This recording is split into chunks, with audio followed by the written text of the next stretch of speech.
네, 성도 여러분, 밤새 안녕히 주무셨습니까? 오늘 또 토요일 새벽인데, 또 우리 이렇게 힘들고 어려운 가운데도 한 주간을 또 하나님 은혜 가운데 잘 살았습니다. 낮이 길어지니까 벌써 창밖은 환하게 새벽이 밝았네요. 예, 먼저 오신 분 위해서 큐티를 나누면서 먼저 좀 하나님의 사랑을 나눴으면 좋겠습니다. 10편 145편 12절입니다.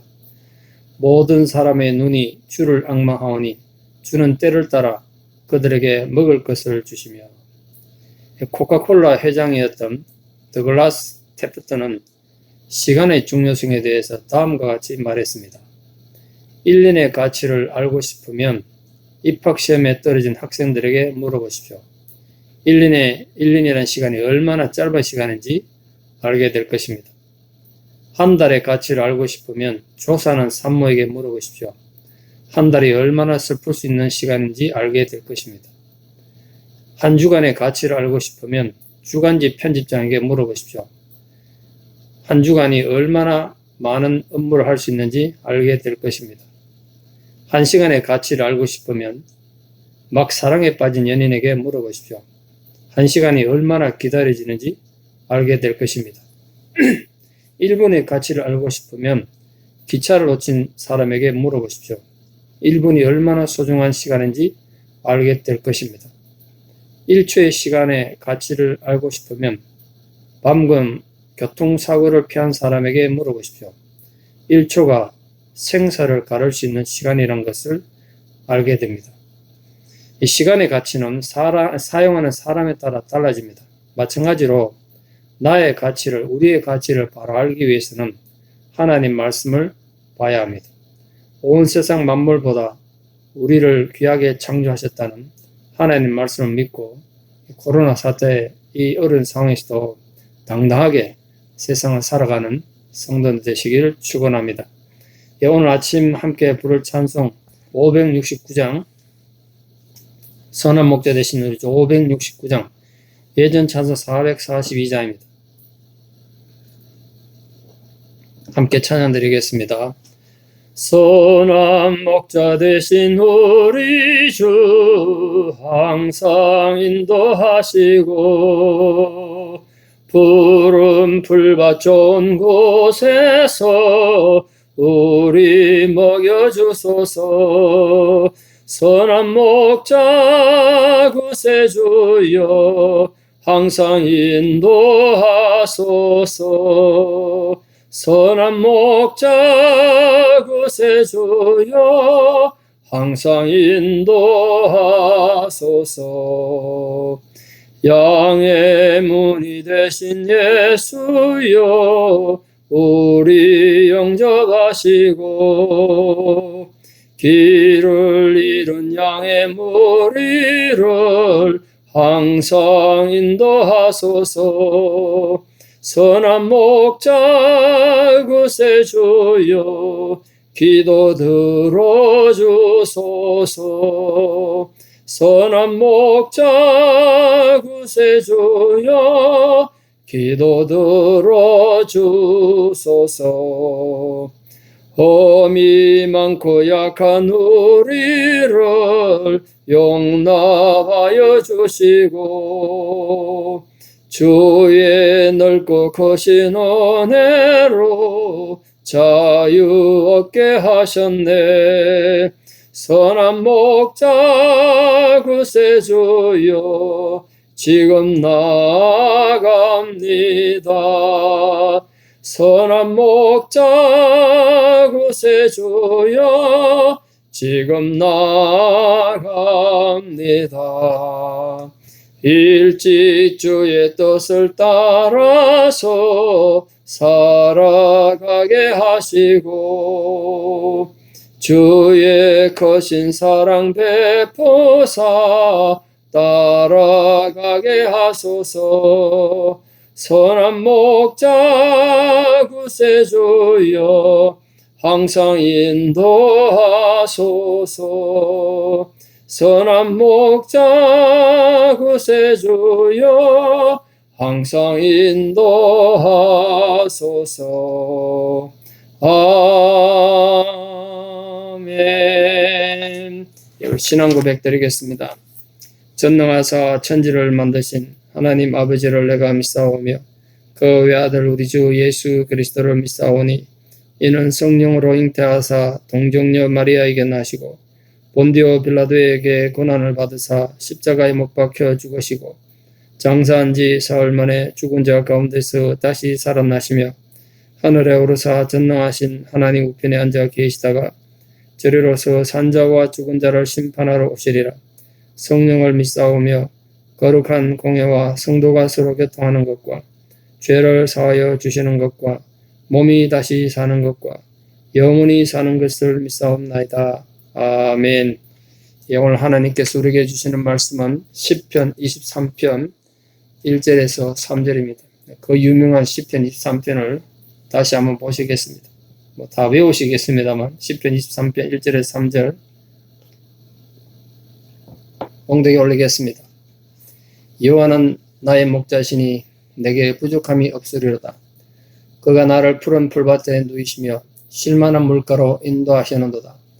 내 영혼을 소생시키시고 자기 이름을 위하여 의의 길로 인도하시는도다. 아멘. 고대 중국을 통일한 진나라의 황제였던 진시황제는 죽음이 두려운 나머지 어느 날 간무 대신을 불러 무리한 요구를 했습니다. 이 사람 안 죽으려고 별짓을 다 하는 것으로 유명하잖아요. 간무를 불러 뭐라 그러냐면 불로장생의 명약이라고 불리는 수탉에 낳은 알을 가져오라. 그런 명령 내렸습니다. 수탉이 어떻게 알을 낳습니까? 그거 먹으면 안 죽고 산다는 거예요. 그거 구해오라는 거예요. 집으로 돌아온 간무는 시름에 빠진 채 한숨만 내쉬고 있었습니다. 그 명을 안 지키면 황제한테 목이 달아날 텐데 그때 어린 손자가 옆에 와서 그 손자 이름이 감나였는데요. 할아버지한테 물었습니다. 할아버지 무슨 걱정이 있으세요? 그래서 간무가 손자에게 하소연해서 이렇게 말했습니다. 폐하께서 수탉에 낳은 알을 가져오라 하시는구나. 그 말을 들은 손자가 한참 생각하더니 할아버지 이렇게 말했습니다. 할아버지 걱정하지 마세요. 제게 좋은 생각이 있어요. 사흘 뒤에 할아버지께서 궁에 갈 때 저 함께 데려가 주세요. 그렇게 말했습니다. 평소에 손자가 재치 있는 말로 사람들을 감동시키고 또 영특한 생각으로 주변 사람들 많이 놀라게 한 적이 여러 번 있었기 때문에 간무는 알겠다고 대답했습니다. 사흘 뒤에 할아버지와 함께 궁 앞에 도착한 손자 감나는 할아버지에게 황제에게 혼자 들어갈 수 있게 해달라고 부탁했습니다. 그래서 이윽고 진시황 앞으로 가니 감나가 말했습니다. 폐하 저는 간무 대신에 손자 감나라고 합니다. 진시황이 어린 감나를 보고 말했습니다. 그런데 너 할아버지는 어디 가고 너 혼자 왔느냐? 감나가 진시황에게 이렇게 말합니다. 예, 할아버지께서 지금 애를 놓고 있는 중이라 제가 혼자 왔습니다. 그렇게 말했습니다. 그 말을 들은 진시황이 너무 터무니없는 대답에 기가 막혀서 이렇게 말했습니다. 아니 뭐라고? 남자가 그것도 영감이 어떻게 애를 낳는단 말이냐? 어디 황제 앞에서 거짓말을 하려고 했더냐? 그때 감나가 이렇게 대답했습니다. 폐하 수탉도 알을 낳는데 남자가 왜 아기를 낳지 못하겠습니까? 그 말을 들은 진시황이 그제야 자기가 간무에게 무리한 요구를 한 걸 알고 간무를 불러 사과했다는 정말 믿기 힘든 믿거나 말거나 전설 따라 삼천리가 있습니다. 오늘날 우리는 정보의 바다 속에서 수많은 지식을 갈구하며 살아가지만 정말 마음에서 우러나오는 지혜에는 좀 무관한 심한 시대가 아닌가 그런 걱정을 좀 해볼 때가 많습니다. 그러나 생명을 구하고 세상을 바꾸는 힘은 정말 진정한 하나님의 지혜에 있는 게 아닌가. 그걸 기억하면서 코로나 사태도 이겨내고 또 개인적으로나 또 지금 세계적으로 번지고 있는 여러 가지 혼란에서 우리가 잘 이겨내기를 바랍니다. 오늘 그런 면에서 우리의 진정한 보호와 위로가 되시는 시편 23편을 다시 좀 보기를 원하는데요. 요즘에 동물을 사는 사람들이 많잖아요. 특히 지금 코로나 사태 때문에 바깥에 못 가니까 이 쉘터에 개나 고양이 데리고 있다가 안 가져가면 죽여야 되잖아요. 근데 쉘터에 개나 고양이가 없대요. 다 사람들 가져가는 바람에 쉘터에 있는 개들이 다 살아났습니다. 살판 났습니다. 가족과 함께 살기 어려운 사람들이 외로움을 달래기 위해서 동물들을 키우는 경우가 많죠.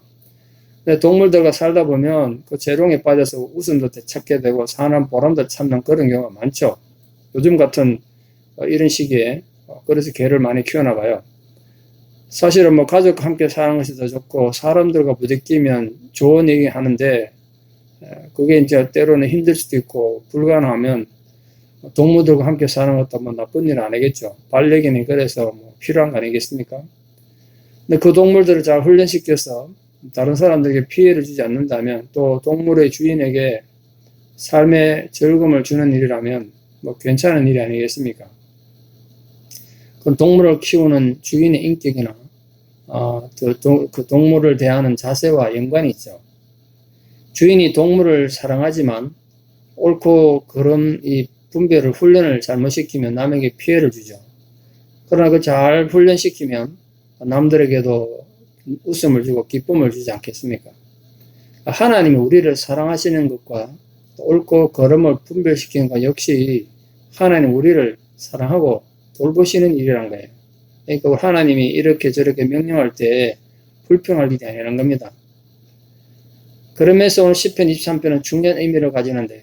시편 23편은 가장 많이 암송되는 아름다운 시로서 하나님과 성도의 관계를 이 목자와 양이라는 정말 풍경과 같은 아름다운 비유로 묘사하고 있습니다. 마치 아름다운 풍경을 직접 눈으로 보는 것 같은 느낌이 들지 않습니까? 시편 23편은 읽을 때마다 우리에게 어떤 감동이 있지 않습니까? 제가 한 10여 년 벌써 된 것 같습니다. 무려 6주에 걸쳐서 이게 제게는 너무 의미가 커서 한 절 한 절을 그냥 곱씹으면서 6시간에 걸쳐서 설교한 적이 있습니다. 그때 거의 1시간, 설교를 1시간씩 했던 것 같은데요. 다시 제가 시편 23편을 설교한다는 건 무리가 있지만, 그러나 그 시편에 이 요즘처럼 이 23편의 위로와 격려가 필요한 시기가 또 없을 것 같아서 이 말씀을 다시 좀 나누고 싶어요. 이 시편 23편에 주시는 위로와 격려, 우리에게 정말 좀 필요하지 않습니까?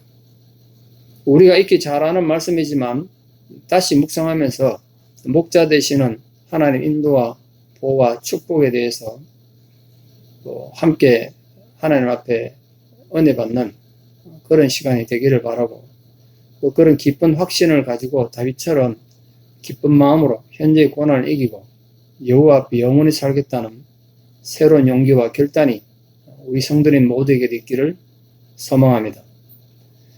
그 어느 상황, 어느 시대나 하나님을 전적으로 의지하고 신뢰하는 자는 평화롭고 고요한 삶의 즐거움을 누릴 수 있다는 확신을 이 시편 23편보다 더 강하게 주는 말씀은 또 없을 거예요. 성경에 하나님의 위로와 격려의 말씀이 굉장히 많지 않습니까? 시편 23편을 능가하는 말씀이 잘 있겠습니까? 그래서 시편 23편에는 무슨 비참한 현실을 아뢰는 구원의 강구는 전혀 없고 단지 감사의 고백이 가득 차 있어서 언제 읽어도 지친 우리들의 마음에 큰 위로를 주고 있습니다. 다윗은 여호와 하나님을 오늘 목자라고 표현했습니다. 이건 분명히 소년 시절 목동으로서 양을 보호하고 지켰던 자신의 경험에서 우러난 고백이 틀림없습니다. 여호와는 나의 목자시니. 이 선언적 고백만으로도 힘이 나지 않습니까? 저는 운전할 때나 길을 걸을 때 자주 이 암송하는데 여호와는 나의 목자시니, 힘들어 어려울 때 여호와는 나의 목자시니, 이 한마디만 하면 괜히 마음이 차분해지고 위로가 되는 걸 수없이 느끼면서 합니다. 또 이 시편 23편으로 만들어진 노래가 많잖아요. 혼자 노래 부를 때 참 많습니다. 시편 23편 찬송. 그럼 힘이 나요. 여기 목자라고 하는 말에 놀라운 의미가 들어있죠. 뭐 잘 아시다시피 양이란 동물은 사자나 곰 같은 맹수들이 가진 어떤 무기도 없잖아요. 날카로운 이빨도 없고 발톱도 없고, 그렇다고 뭐 사슴이나 토끼같이 빨리 도망갈 수 있는 발도 없습니다. 눈은 극도의 건시여서 발 앞에 구덩이도 볼 수 없고, 후각도 발달하지 못해서 늑대가 자기를 잡아먹으려고 발 옆에 다가와도 알 수가 없어요. 그러나 그렇게 불리한 조건에도 불구하고 충실한 목자만 곁에 있다면 양은 안전히 보호받으며 평안히 풀을 뜯으며 행복하게 지낼 수가 있는 것입니다. 결국 양에게 목자는 생명 같은 존재예요. 목자가 있으면 살고 목자가 없으면 죽은 목숨입니다. 그런 차원에서 양에게 목자는 생명과 같습니다. 그런 의미에서 오늘 다윗은 하나님을 자기 목자로 비유하면서 하나님을 자신의 생명의 근원임을 신앙으로 고백하고 있는 거예요. 여호와는 나의 목자신, 이 말을 다른 말로 좀 풀이하면 여호와가 나의 생명의 근원이신, 이런 뜻이라고요. 나아가서 자신은, 나는 아무것도 할 수 없지만 하나님이 나를 위하여 모든 것을 해줄 수 있는 분이시다. 그래서 목자시다. 그런 의미 아니겠습니까? 코로나 사태가 지금 우는 사자처럼 우리를 위협하고 그 외에도 여러 가지 힘겨운 사건과 상황들이 우리를 지치게 해도 우리는 바로 이 목자 되신 하나님을 믿습니다. 그 하나님은 사랑의 하나님이세요. 목자 되신 하나님은 사랑의 하나님이세요. 분별하는 지혜를 주시는 건 역시 하나님이 나를 사랑하신 것 때문이죠. 하나님 우리를 너무너무 사랑하시잖아요. 그 하나님이 오늘 우리의 목자가 되신다고. 아니, 이미 목자가 되셨어요. 앞으로 목자가 되어줄 게가 아니에요. 이미 목자가 되셨다고 고백했어요, 본문이. 하나님 우리의 목자이시기 때문에 우리에게는 하나님의 보호와 축복이 늘 함께하는 겁니다. 본문에는 그런 축복이 쭉 나열되어 있잖아요. 오늘 그 일부분의 축복을 좀 보려고 합니다. 첫째, 어떤 축복이 있습니까? 여호와가 우리의 목자가 되시면 우리에게는 부족함이 없습니다. 하나님을 목자로 삼는 자가 왜 부족함을 느끼지 않는 것입니까? 많은 이유가 있겠지만 한 가지만 말씀드리면 하나님이 바로 창조주이시기 때문에 그렇습니다. 사실 그 한마디에 모든 게 다 들어있죠. 결국 부족함이 없다는 것은 하나님이 우리에게 필요한 모든 것을 다 채워주신다는 의미 아니겠습니까? 우리 욕심 채우려면 끝이 없죠. 어떻게 우리 욕심을 다 채우겠어요? 또 우리가 하나님이 요구하시는 걸 다 해드리려고 해도 아무리 노력한들 어떻게 그 하나님 필요를 채우겠습니까? 그런데 하나님이 우리에게 부족함이 없다고 말씀하셨어요. 즉 하나님이 우리를 향하여 부족함이 없는 은혜, 부족함이 없는 사랑을 주신다는 거예요. 이 세상에서 여러분 어디 가서 우리가 그 사랑을 누리고 그 은혜를 맛보겠습니까? 하나님 안에 밖에 없는 거예요. 우리 생각에는 우리가 참 부족한 것이 많고 하나님 보시기에 부끄러운 부분이 많지만 하나님 그렇게 생각하지 않으신다는 거예요. 우리는 그렇게 생각하는데 하나님께서는 자기를 따르는 모든 성도들에게 온 천하보다도 더 귀한 생명을 무조건적인 선물로 주셔서 풍성하게 하십니다. 그래서 하나님의 양이 된 사람들에게는 부족함이 없습니다. 때로는 성도도 빈곤에 처할 때도 있지만 하나님께서는 영과 육적으로 새 힘을 공급해 주시는 겁니다. 그래서 부족함이 없는 거예요. 그러나 외형적으로나 세상적으로 제 아무리 좋은 것을 풍성하게 누려도 하나님께서 그의 목자가 아니시라면 그건 빈털터리고 기아에 허덕이게 될 것입니다. 다시 말해 권력이나 아무리 많은 부귀를 가져도 하나님을 모르면 부족한 것이고요. 세상에서 비록 조금 가졌어도 하나님을 우리 마음에 모시고 살면 부족하지 않습니다.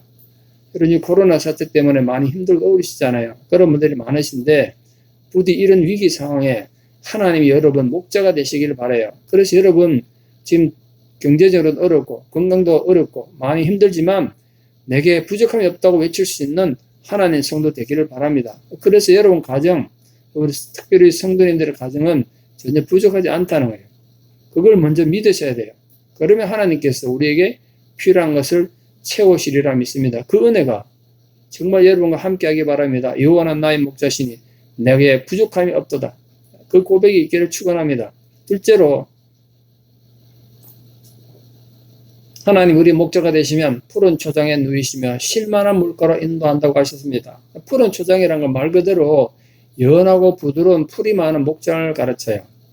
또한 이 초장이라는 단어가 히브리어는 단어가 많지 않아서 한 단어를 여러 가지로 쓰는데 오막살이나 숙소라고도 번역될 수 있습니다. 그러니까 하나님께서 푸른 초장으로 나를 인도하신다고 되어 있는데 하나님께서 나를 아주 편안한 숙소로 인도하신다 이렇게도 해석이 되는 거예요. 이 팔레스타인의 뜨거운 태양 아래서 양이 피할 우리가 있다는 건 매우 중요하죠. 안 그러면 타 죽을 겁니다. 한마디로 목자는 양이 먹고 쉴 수 있는 장소로 인도한다는 거예요. 그 양에게 최적의 환경을 찾아서 양을 인도하는 것이 목자가 할 일 아니겠습니까? 하나님 우리 목자시라면 지금 우리를 어떻게 인도하시겠습니까? 우리를 최적의 장소로 인도하실 것입니다. 먹을 것이 있는 곳, 쉼이 있는 곳으로 인도하실 거예요. 먹거리와 쉼이 있다면 그게 어디겠습니까? 하나님께서는 당신의 양물이 된 성도들을 아주 세심한 배려로서 보호하고 인도하시는 것입니다. 그 푸른 초장이 교회가 될 수 있을까요? 그럴 수 있을 것입니다. 하나님의 말씀을 받아먹고 하나님 품 안에서 쉴 수 있는 교회, 만민이 기도하는 하나님 집이 교회라면 교회야말로 우리가 이 세상에서 정말 영원히 먹고 쉬는 곳 아니겠습니까? 지상의 교회가, 모든 교회가 그렇게 돼야 되겠죠. 그건 하나님 원하시는 일 아니겠습니까? 그러니까 무엇보다 하나님의 품, 하나님의 사랑의 품이 또 우리 먹고 쉬는 것 아니겠습니까?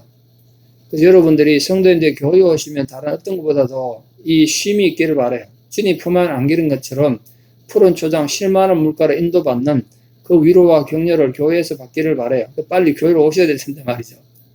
우리가 하나님께 아뢰고 들음으로 영적 양식을 먹습니다. 하나님 위로와 평안의 말씀을 들음으로 쉼을 얻죠. 그 양식과 쉼이 지상의 교회에서 먼저 이루어져야 합니다. 그래서 제가 늘 하는 말처럼 교회는 평화로워야 돼요. 쉴만한 물가와 잔잔한 물가가 돼야 된다고요. 푸른 초장이 돼야 된다고요. 그게 하나님 원하시는 일이에요. 또 쉴만한 물은 무엇을 의미하는지 아십니까? 쉴만한 물. 그냥 물이 아니고 왜 쉴만한 물이라고 하는지 아십니까? 이 쉴만한 물이라는 히브리어는 천천히 흘러가는 시냇물을 말해요. 왜 천천히 흘러가는 시냇물로 양떼들을 인도했다고 오늘 고백하고 있는지 아십니까? 그런 물이라야 양들이 마시기 편하고 안전하기 때문에요. 목자가 양떼를 물가로 인도하긴 했는데 거센 강가로 인도하면요, 물 마시다가 양들 다 빠져 죽지 않겠습니까? 다윗은 이런 비유를 통해서 자기가 힘들고 어려운 고난의 시기에 하나님께서 자신에게 가장 필요하고 딱 알맞고 적합한 은혜를 공급해 주셔서 부족함이 없었다는 것을 지금 간증하고 있는 거예요. 거창하고 거대한 것이 아니라 작고 사소한 것에서 그 행복을 맛봤다는 거예요. 지금 힘들고 어려운 시기를 우리 성도님들이 사시지만 부디 작고 사소한 하나님의 인도하심을 받아서 부족함이 없는 위로를 맛보시기를 진심으로 축원합니다. 마지막 세 번째로 목자 되신 우리 하나님은 우리 영혼을 소생시키고 인도하신대요. 그런 영혼을 소생시킨다는 건 무슨 뜻이겠습니까? 우리가 살다 보면 또 죄악 가운데서 타락하고 지치고 피곤한 영혼이 되죠. 그때 회개케 해서 새 힘을 얻게 하는 걸 말해요. 회개하지 않으면 힘이 안 나거든요. 해보시면 아시죠? 회개가 힘들지만 하면 또 힘이 난다고요. 너무 마음이 기뻐져요. 마음이 홀가분해진다고요. 그게 영혼이 소생케 되는 거예요. 우리의 영혼이 죄 문제를 해결하고 새 힘을 얻기 위해서는 하나님 말씀을 듣고 순종하는 일이 언제나 필요합니다. 누구에게나 필요하죠. 하나님 말씀을 완전하고 살아서 운동력이 있어서 듣는 사람의 영혼을 수술해서 건강하게 회복하시는 힘이 있습니다. 아시다시피 다윗도 큰 죄를 지어서 공경에 처한 적이 있었지 않습니까? 그러나 하나님 말씀에 순종해서 자기 영혼이 완전하게 소생했던 경험이 다윗에게 있어요. 이런 고백은 경험이 없이 이론적으로 배워서 할 수 있는 고백이 아니라고 생각해요. 우리들도 살다가 보면 인간이 연약하고 어리석어서 혹은 또 죄로 인해서 영혼이 피곤한 가운데 빠질 수가 있죠. 그렇다고 해도 하나님 말씀이 자기를 비추어보고 회개한다면 그 영혼이 소생케 되는 구원의 즐거움을 누구라도 맛보게 될 것입니다. 우리 모든 성도님들 지금 힘들어 어려우시지만 여러분이 정말 영혼이 소생케 되는 그 기쁨을 맛보기를 축원해요. 하나님께서는 다윗을 어떤 길로 인도하신다고 했습니까? 의의 길로 인도한다고 하셨습니다. 의의 길이란 무엇입니까? 죄악에서 돌이켜서 하나님의 뜻을 따라 사는 생활을 의미해요. 이러한 생활은 정직하고 공평하게 사는 것을 가리키는데 이렇게 사는 자는 영원한 생명에 이르는 축복을 받게 되는 것입니다. 다윗은 죄의 유혹을 받을 때마다 비록 고난이 있을지라도 하나님께서 원하시는 의의 길을 행할 수 있도록 그렇게 해주시기를 지금 기도한 겁니다. 그러므로 우리 모든 성도님들은 비록 코로나 사태가 우리를 지치게 하고 힘들게 해도 의의 길로 남은 생애 동안 걸어가실 수 있도록 날마다 기도하시기를 바랍니다. 마지막 결론적으로 하나님께서 다윗을 그런 의의 길을 인도하신 이유가 뭐겠습니까? 그것이 다윗이 훌륭해서가 아니에요. 다윗을 통해서 세상에 알려진 하나님 자신의 이름 때문에요. 이 다윗의 삶을 통해서 하나님 이름이 거룩하게 찬양을 받을 수도 있고 수치스럽고 욕되게 될 수도 있습니다. 그건 지금 우리도 마찬가지입니다. 우리 삶을 통해서 하나님 이름이 영광을 받으시는 그 길로 우리가 인도받는 모든 성도들 되시기를 축원합니다. 오늘 말씀의 결론을 맺습니다. 하나님은 우리에게 이렇게 목자가 되셔서 우리에게 필요한 환경을 주시는 이유가 뭘까요? 우리를 지키고 보호하셔서 푸른 초장, 쉴 만한 물가로 인도하신 이유가 도대체 뭐겠습니까? 단순히 우리를 먹고 쉬게 하려는 이유겠습니까? 먹고 쉬면 그 다음 어떻게 되겠습니까? 편안하다고 주저앉는 거겠습니까? 그렇지 않다는 거죠. 먹고 쉬면 샘을 얻죠. 피곤하고 지친 몸이 새로운 힘을 얻습니다. 피곤하고 지쳐서 녹초가 되었다가도 샘을 얻는단 말이에요. 쉬면. 피곤하고 지쳐서 하나님 안에서 기쁨을 누리지 못하고 있었는데 하나님이 안식하게 하시고 새 힘을 주심으로 우리 영혼에 힘을 주셨습니다. 영혼의 힘을 얻은 우리는 그 힘을 주신 하나님을 평안하게 기쁜 마음으로 따르게 되는 것입니다. 그래서 하나님이 우리를 의의 길로 인도하십니다. 하나님이 그 의의 길을 걷는 우리에게 당신의 이름을 높이도록 하십니다. 의의 길로 인도받는 우리가 자연스럽게 하나님을 높이게 되는 거죠. 사랑하는 성도 여러분, 하나님은 우리의 목자이십니다. 그러므로 우리에게는 부족함이 없습니다. 하나님은 우리에게 필요한 환경을 허락해 주셨습니다. 의의 길로 인도해 주셨습니다. 그 위로의 하나님으로 인해 지금 여러분을 둘러싸고 있는 모든 고난과 환난을 이기고 하나님의 은총을 풍성히 누리면서 사시는 모든 성도들 되시기를 진심으로 축원합니다. 기도드리겠습니다. 우리의 목자 되신 아버지 하나님의 은혜를 감사합니다. 여호와는 나의 목자시니 내게 부족함이 없으리로다. 이 놀라운 신앙의 고백이 우리의 간증이 되고 찬양이 되고 고백이 되게 하여 주시옵소서. 우리가 지금 코로나 사태로 인해서 어려움을 겪고 있고 또 많은 성도님들이 질병으로 고통받으며 또 경제적인 위기로 마음이 위축되어 있지만 그러나 여호와가 우리의 목자가 되심으로 우리에게 부족함이 없을 것을 믿습니다. 그 위대한 신앙의 고백으로 오늘도 하나님 앞에 굳건히 세워져가는 모든 성도들에게 도와주시옵소서. 진실로 오늘 하나님께서 말씀처럼 우리 사랑하는 성도님들을 푸른 초장 쉴 만한 물가로 인도하여 주시옵소서. 그래서 참으로 주님 품 안에서 평안과 위로를 얻게 해 주시옵소서. 진실로 우리 삶이 고통스럽고 힘들고 때로는 우리가 어리석고 연약해서 죄 가운데 빠져 있을 때도 부디 우리 영혼을 소성케 해주시고 의의 길로 인도해 주셔서 우리로 인하여 하나님 이름이 이 땅에서 영광을 받으시는 주의 이름을 인하여 우리를 인도해 주시는 은혜가 우리 모든 성도들에게 있게 하여 주시옵소서.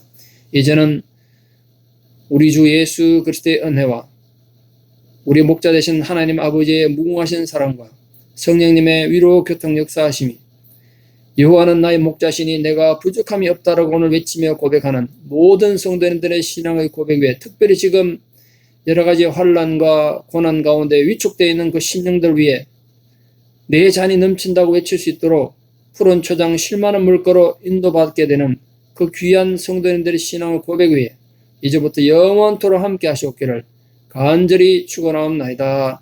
아멘. 여러분 오늘 하루도 잘 지내시고 내일 주일 예배 때 또 반갑게 뵙겠습니다. 오늘 토요일에 제가 조금 길게 설교했습니다. 감사합니다. 사랑합니다 여러분.